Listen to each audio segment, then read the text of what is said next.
Well, welcome back. We are here with Dr. Michael Cook, who is the founder and formulator of the Lead Eraser, and with his daughter Maggie Cook, who is the president and founder of Herbaceous. Excuse me. Herbaceous. Okay. And that's a CBD company. And It is.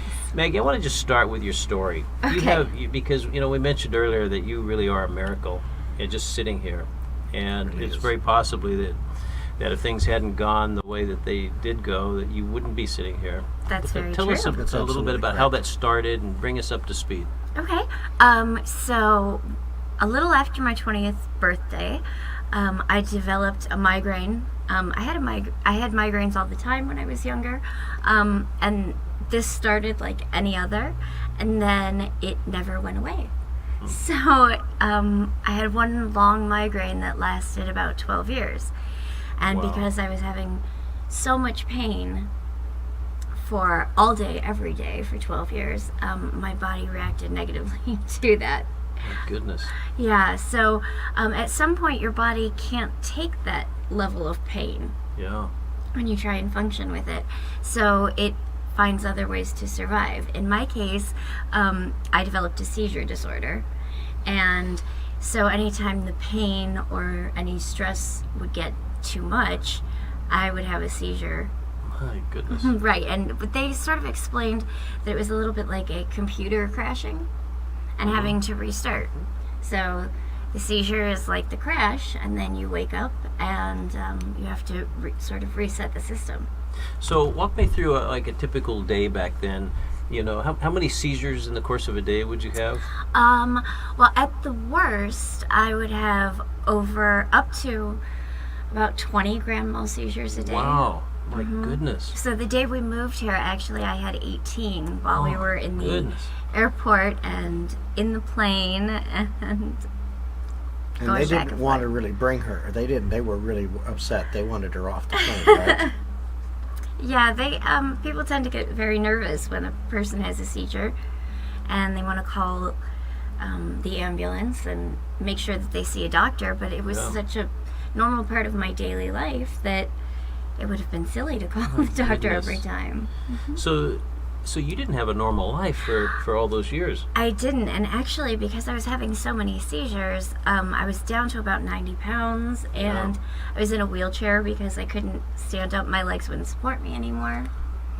Wow. So I was really in a lot of pain every day and having a lot of seizures and just completely exhausted. So you basically lost 12 years of your life. Yeah, I completely Yes. Mm-hmm. missed out on my 20s. Yeah. Well, you look like you're just starting your 20s now anyway. Thank you so much. So you missed out for you're in your 30s, I guess, now? I am, I'm 33. Yeah. Wow. So what did it feel like? What were you going through in your own mind? At some point, I think people with chronic pain go through a lot of the stages of grief. Yeah. So at first, I went through denial of, no, this is going to pass. And so my doctors were saying, I had a full scholarship to Loyola University in Chicago. And I was taking 18 hours and I was on the dean's list. And my doctor said, look, if you continue, you're not going to get better. And I would push through that. So the denial made me think, oh no, I'm different. Wow. But then you go through the anger because you don't get to see your friend, you don't get to do the same things that your friends do, because my days were filled with doctors and medications and different medical tests rather than, going to concerts and Oh, that's true. So obviously the doctors couldn't do the job if it went on for 12 years, right? I Right, mean, they probably helped, but everybody tried everything and nobody Yeah. could figure out what everybody racked their brains. We saw a lot of really good people, a lot of really good doctors who tried their hardest and did absolutely everything under the sun. That's true.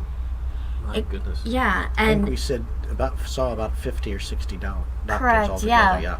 Of all sorts, nutritionists, we saw everyone. Chiropractors, acupuncturists, nutritionists. Yes. And it just seemed like nobody. I was on 2.5 grams of Depakote a day, which is a very heavy dose of a pretty intense seizure medication. Sure. I was still having 20 seizures a day, so nobody really knew what to do with me, and everybody was kind of getting scared.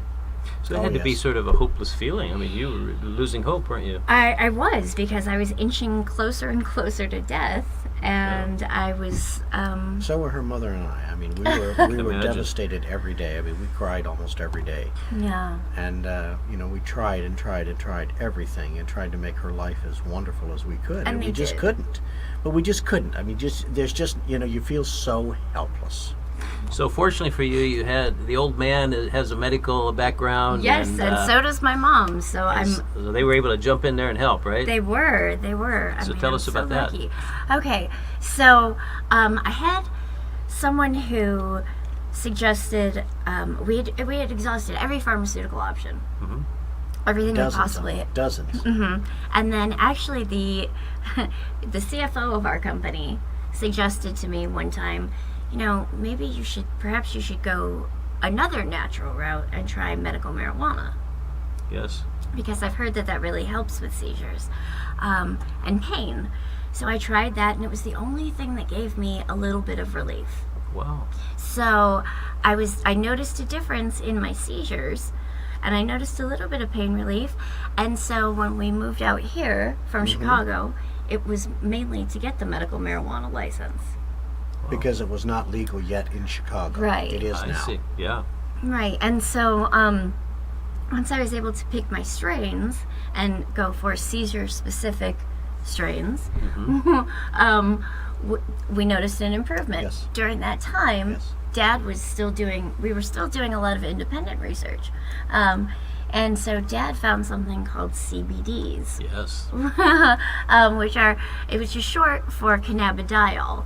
And it comes from the hemp plant. Which is sort of a sister or a cousin to the marijuana plant. To the right? marijuana plant, correct. So they're both cannabis. Right. They're both technically cannabis, but hemp is the male version, and marijuana is the female version of the plant. So the hemp actually doesn't have any of the THC, which is the thing that makes you high. Yes.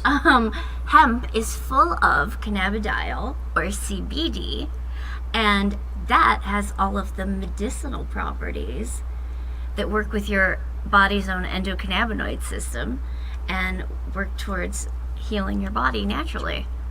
Yeah, it's amazing. So we added that to the regimen. Once we added CBDs to the regimen, we saw a huge improvement.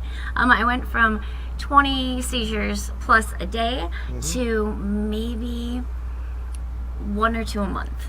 My goodness. Yes, it was. Fairly quickly, too. It was incrable. It was Within a within couple a of few months. weeks. Yeah, Was it- within a few weeks. was it We weeks? Yeah. saw a huge improvement. Now, you're still having seizures every I now actually haven't had. I've been completely seizure free since September 24th of 2015. and then? My goodness. So over a We year. just, Wow. just celebrated our year anniversary. So how did you get from having, a seizure maybe every month to being seizure free for all this time? So I used a combination of 3 natural products, and so I'm no longer on any of the seizure medications, because my doctor said, whatever you're doing is far better than what we were able to do for you. So Sure.